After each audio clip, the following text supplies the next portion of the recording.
So before I start this, this is from the end of the video, but I'll put it up front.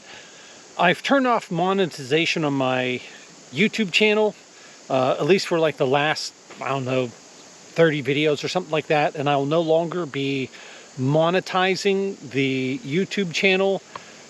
Number one, it doesn't make any money. And number two, it's blasting people with advertisements constantly.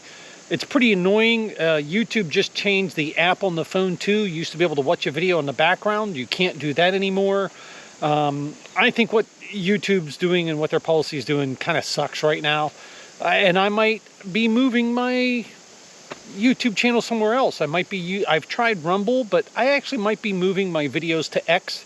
I might just pay the yearly subscription to X and move my videos there. I'm really not that concerned with monetization. If you want to donate or support, not that I'm asking, I don't want the money. I'll put a link in the description. Join my club, Washington Amateur Communications. You don't have to be in the area, but it's $20 right now for this year, and the next year it's going up to $30. It's the first time we've raised the dues in 20 years. But if you want to support us, we're a good club, and they're responsible for a lot of the stuff I do from ham radio. They're the ones that, when I had my general license and was really getting bored with having just a technician, or when I had my technician license and I was really just getting bored with having my technician's license and kind of disheartened with what I thought ham radio was, because I really didn't know, and I got my technician, and then to be honest, I was a little bit disappointed. They're the ones that got me my general license, and then we had a class and I got my extra, and they're the ones that got me involved in everything. So support my club. I'll put a link in the description, or you can go to the club's website, wa3com.com. You can either just make a donation through their PayPal account, or you can join the club and be a member. You know, I just got done saying the other day about this ATV, and today it decided to give me all kinds of trouble. So I tore the carburetor apart. It's clean, looks good.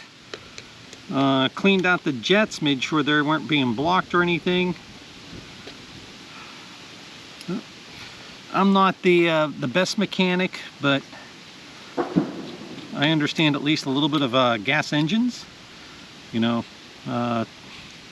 had shop class in high school. I don't think they do that anymore, but had a good shop teacher. Did electronics and small engine repair. So worked on a few motorcycles in my time. I mean, it looks good. Everything's flowing through. I mean, these carburetors are pretty simple.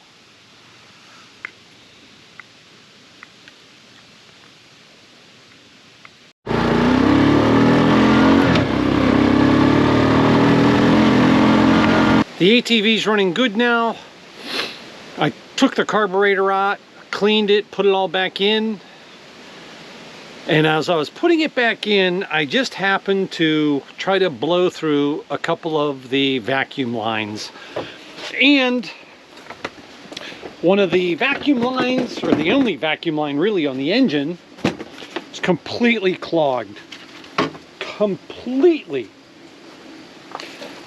So I sprayed some gum out down in the line, stuck a piece of wire down in the hose, and cleared all the crap out of it. It looked like mud. It looked like a bee or an ant or something put a bunch of mud up in the line and clogged the line. Like, it was solidly clogged. Like, the whole thing, it was a wide line, so there were actually three lines to it, and all of them are completely clogged. I had to run the wire and get it all cleaned out, and now the thing's running like crazy.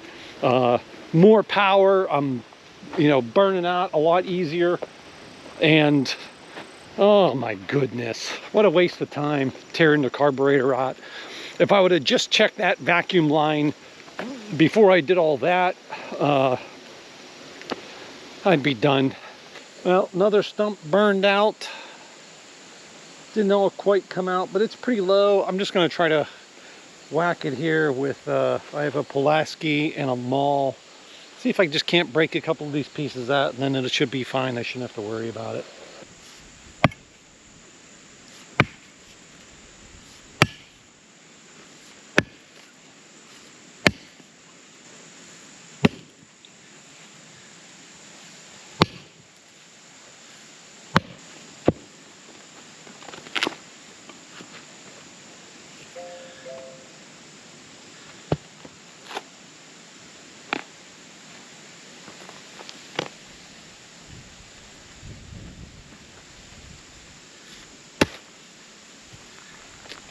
That's good.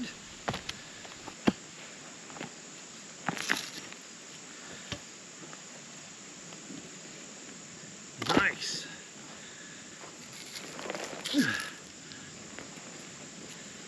Look at that. That's all root.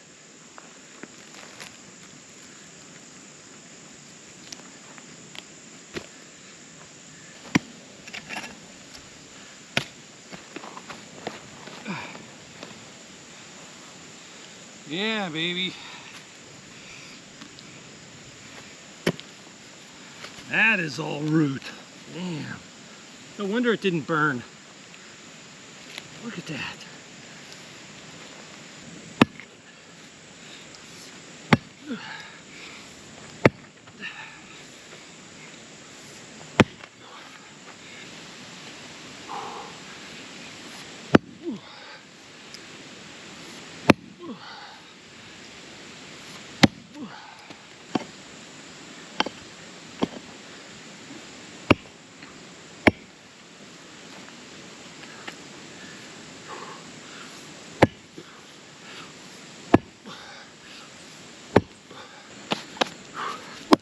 Hi, bud.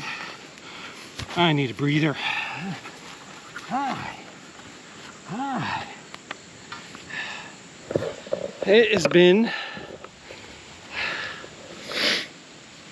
a little bit of a busy day. It is cooler outside, but when you're working, it's not that cold. I should just end up lighting another fire on top of this little piece. Dig out as much of the dirt as I can, and then light a little fire and hope it just burns down to where it needs to burn down to get rid of it. The rest of it's all out.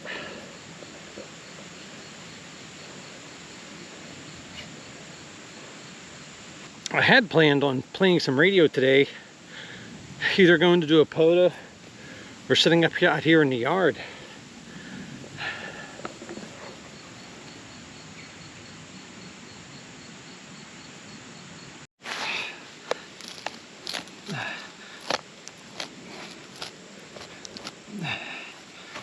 So close.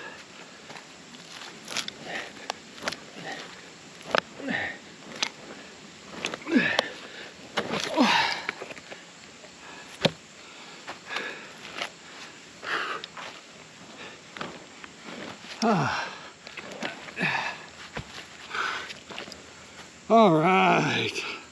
That was rough. I almost gave up. But I kept seeing it moving, so. I'm a lumberjack and I'm okay. I sleep all night and I work all day. So you aren't gonna believe this. I'm almost done with this stump and I'm walking, start walking up the hill, and this woman comes out of the woods and starts yelling at me, you know, and she looks like Jane, something from Tarzan, like ragged clothes. And she's telling me that if I have sex with her, she'll make me a cocktail. I'm like, what? You gotta be crazy.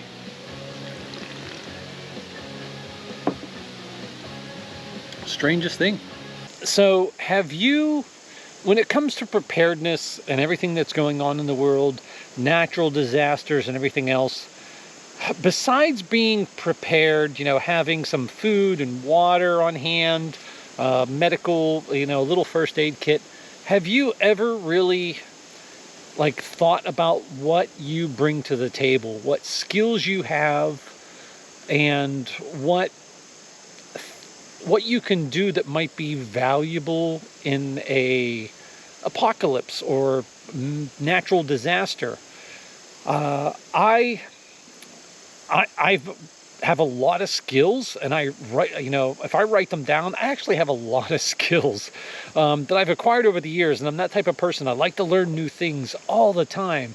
Besides what I do for a living, I think would almost have no benefit in a apocalypse. I am a network engineer, mostly in the cybersecurity realm, and I don't think any of that's going to be very useful at all during an apocalypse. But I've been a firefighter, an EMT, so I have medical training. I have many medical kits here at the house. I know a lot of people will be like, well, I've got guns. You know what? I can teach a monkey to shoot a gun. That's not enough anymore. You have to have a lot of other skills. Can you purify water? Can you start a fire with just a ferro rod and a knife or a striker without using some type of commercially available fire starter? I mean, like fire wicks or cotton balls with Vaseline. Have you ever tried making a fire with the stuff you have around you? It's a lot harder than you think it is. But being able to work on a small engine like this ATV, figured out the issue today. This has been an issue for a long time, and I just kept putting it off. That's not a great skill, but I kept putting it off, and then I finally tore into it today, decided to rip the engine apart, and ended up being something minor and stupid. But I found it. I don't care how much time I wasted. I found it, and I fixed it myself. I replaced a toilet today. I can do plumbing at our house. I've done plumbing. I can do, I'm actually, used to be, well, I got the certification for high angle rescue. That's for climbing ropes, tying knots, figure eights, rappelling, all that stuff. Besides my ham radio skills, my father was an electrician. I did electrical work my whole life. All these things add up. I taught myself how to weld. I've done some minor welding, bought myself a little welder and taught myself how to weld, watching some YouTube videos, learned about winching and using pulley blocks, and living out here by myself. A lot of times I'm working out here by myself. My wife does come out and help me split wood and stuff sometimes, but she likes to take care of the house. Today she's been in the house cleaning all day while I've been here working. She's decorating for fall. She put away all the spring and summer stuff, and she's decorating for fall. So we got pumpkins, and I love that. And we have that relationship where we have our own strengths, and that's her strength, and this is my strength, is being out here and doing stuff. I replaced a hot water heater last week. Hot water heater started leaking, went and bought a new one, took care of it, put it in, done deal. All these little things, all these little skills add up. And if you don't have skills that would be valuable to other people during an apocalypse or a disaster, and anymore, one skill isn't enough. You have to have a bunch of skills. The more skills you have, the more valuable you will be. Now, when it comes to guns and ammo, you better have a lot, and you better have some unique stuff. You better have some really good skills. And I don't mean, oh, I bought a gun and I go out to the range and shoot it. I mean, you better have some serious training. You better have the morals and the backbone to be a good guy. I'm not one of these people that when an apocalypse comes, I'm going to be taking advantage of everybody else. I want to help as many people as I can, and I'm going to definitely do that. But you have to take care of yourself, and you have to plan. Learn some skills, do some stuff. Work on your fitness. That's probably the biggest thing, is being able to work on your fitness. The more fitness you have, the more things you can do, the more skills you can learn. It's a big deal. I work out probably 5 days a week. Normally on the weekends, I'm normally outside and we're doing other stuff. But I lift, I get on the treadmill, and just burn mileage in. But that makes me a more active person, and just healthier. And that's a big deal, especially I'm getting older. I'm going to be 56 this year, and I don't plan on slowing down. My body's fighting me, but so far I'm hanging in there and not complaining too much. But, doing what I can do. But I hope you enjoyed these videos. I might try to get the radio out and try to make some contacts. I saw some friends on the air, and I might try to fire up the radio at this point. But I think I'm done working for today. I'm going to go up and get a little sip of bourbon. And that's the other thing. I drink bourbon and I know stuff. But this is Tango Oscar Mike. If this is the end of the video, thanks for watching. November 3, Whiskey Sierra. November 3, Whiskey Sierra. 59 Pennsylvania. Thanks for the contact. Thank you, Tom. I appreciate it. 7-3. November 3, Whiskey Sierra. November 3, Whiskey Sierra. Good afternoon. I got you about a 5-2 into US 9786 in the second off. QSL, I got you a 5-5, 5-5 here into Pennsylvania.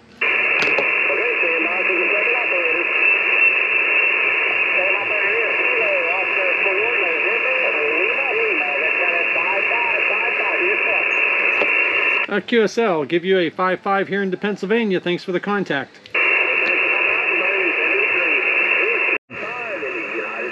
I have an S9, S5 noise level. I have a feeling it's the Bluetooth speaker or the USB adapter that my wife is using to play music.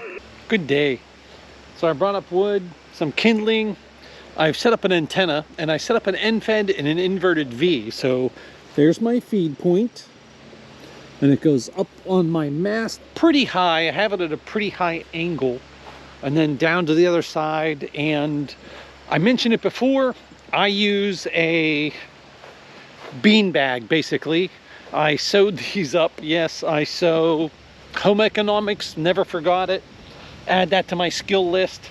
I'm terrible at it, but I can do it. So I sewed, put a couple of grommets. Inside here is a sandbag inside a Ziploc baggie, and it's been good. It hasn't worked. But I use these instead of stakes in the ground because if Augie runs into it, it tends to move instead of snapping. And he has snapped antennas before. But I just stretch it out. That way too, if the wind moves or something, the antenna falls, I don't break a line. I highly recommend using some type of weight or a beanbag instead of a stake in the ground if you can. That way too, if you're setting up in a parking lot and there's pavement, and you can't put a stake in the ground, you have the bean bags. It works, especially for car portable. But anyhow, got this up, gonna have a fire later, having a little bourbon. Made a few contacts. It is the wall wart my wife was using to charge the Bluetooth speaker. That definitely caused a whole bunch of noise on the bands. But did make a few contacts so far, just playing around. I put up an end fed instead of a dipole. I think, again, dipoles are better, but the end fed is multi-banded. The ATV is running so good. I feel stupid because I kept putting this off, and I toured the carburetor out and did a bunch of other stuff when it was simply a breather vacuum hose issue that was clogged, and it's probably clogged by ants or a mud daub or something like that. But it's running so good now, it's ridiculous.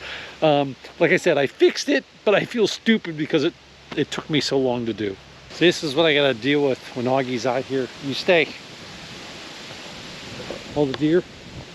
Come on, get your ass moving. Get going. Get going.